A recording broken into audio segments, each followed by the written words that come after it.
Dating is easy, actually. Dating is the act of cheating on your most loyal girlfriends, righty and lefty. Thankfully, righty and lefty won't get jealous if you bring a third girlfriend into your relationship. They'll even help you open the door for her, rip her clothes off, and choke her.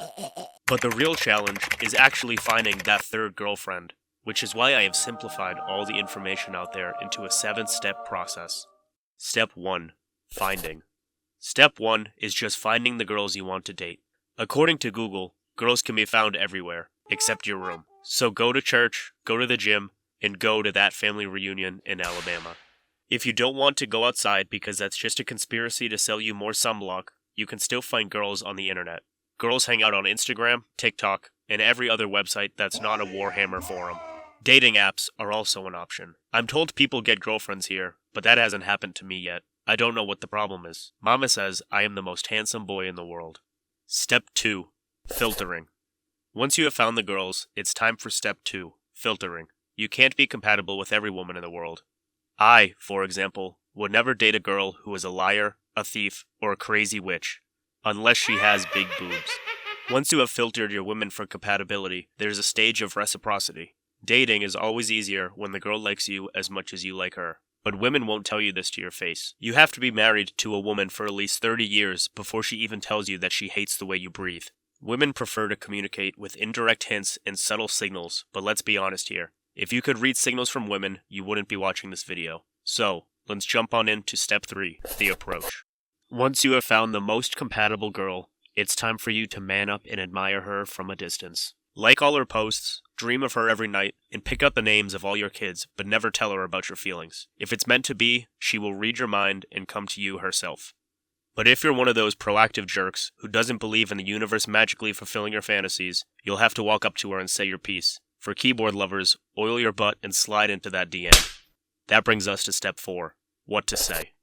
Different women require different tactics. If you slide into the DM of a woman who doesn't know you with a hi, she will immediately know you want to bang her and ignore you. But if you slide into the DM of a female friend with a hi, she will also know that you want to bang her, but she won't ignore you. She'll say hi back, and then proceed to tell you all about that wonderful date she went on with her boyfriend last night.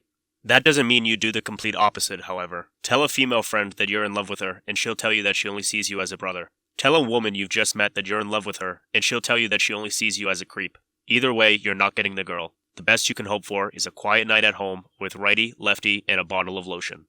You have to go for something between a hi and an I love you, but no pickup lines, please. Unless you wrote it yourself, there's a 99% chance that she has heard it 23 times already. If that line was any good, it would have worked the first time.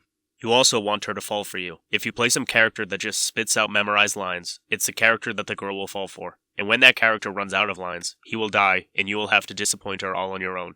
Just be your authentic self. If that authentic self says the right things, and the girl lets you keep talking, you're officially in step 5, games.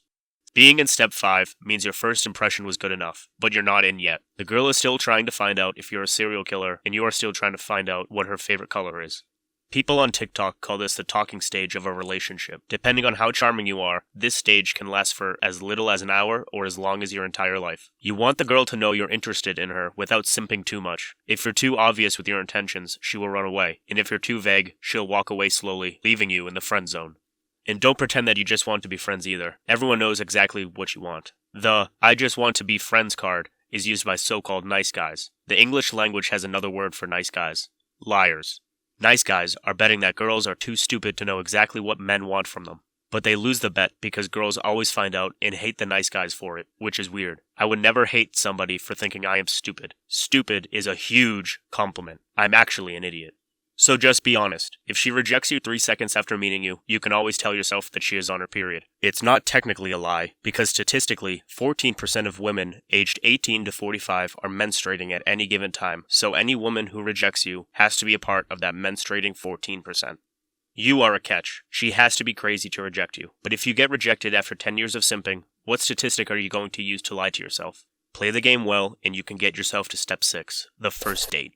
If everything else is just the application process, the first date is the interview. But you shouldn't treat it like a job interview and try to impress her. Leave that crap at the approach and talking stages. If a girl shows up on a date, she is already sufficiently impressed and is at the very least mildly interested in you as a partner. Or perhaps she's just strongly interested in the free food. If we assume that she's there for you and not the food, the first date is a point in your column. You already have it in the bag. The only thing you can do is screw up.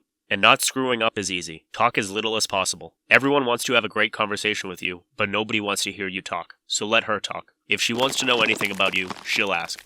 Ask open-ended questions that allow her to ramble for 5 minutes straight. Listen, ask for elaboration, and only stare at her boobs for 1 second at a time, 60 times per minute. If you ace the first date, you'll get a second date, a third date, and a lot of sulking when you fail to notice that she has changed the color of her nail polish. When this happens, you know you're approaching step 7, the relationship. After a few dates, your girl will ask the question, "So babe, what are we?" Take this from me. "We are people" is the wrong answer.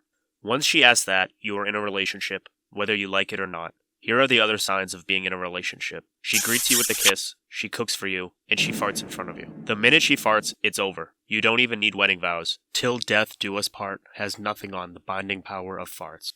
Once you're bound together by farts, vows, and the fear of dying alone, you have no choice. You have to make it work. But having a successful long-term relationship is all about choosing the right partner in the first place.